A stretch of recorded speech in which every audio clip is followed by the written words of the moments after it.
বিয়াদব, তোর এত বড় সাহস! উস্তাদ মানিস না তুই, টাকা পকেটে ভরতেছিস। আর ভালো লাগে না গরমেতে কাশারা বুঝছিস। এই মহাজন আইছে, ওঠ ওঠ ওঠ ওঠ ওঠ।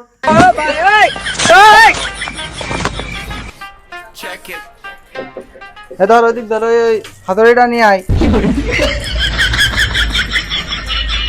দে এই পাশ ধর।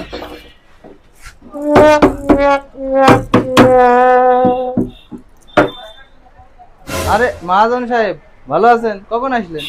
এই তোদের কি কাজ দিয়ে গেলাম সারাদিন, এখন একটা বড় মারতে পারিস নি? কি কাজ করতেছিস তাহলে?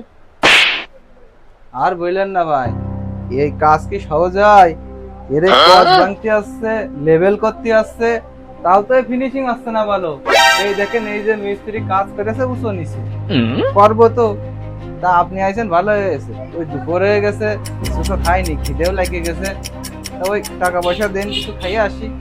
হ্যাঁ ভাই, সকালে পান্তা পাতা কাঁচা চালতে খাইয়ে আইসি, আর এখন যে গরম প্রচুর খিদে লেগেছে, হোটেলের খাইয়ে আসি, একটু জিরে আসি। কি খাবো খাবো করতেছ? কাজ করো, কাজ দিছে এখন সকাল থেকে কোনো কাজ করতে পারলে না। ঠিক মতো কাজ করো, দেখতেছি।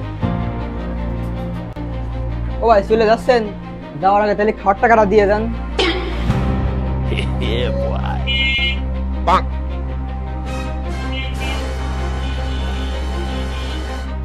ও ভাই 100 টাকা কি কিছু হয়? আর 50 টাকা দেন। না হবে না, 100 টাকায় 100 টাকা বহুত কিছু হয়। হয় দাঁড়া, টাকা বের কর। বিয়াদব! আরে ছেলে পেলে মানুষ, ও ভুল কাজটা এইভাবে তুমি আর মারতে পারলে?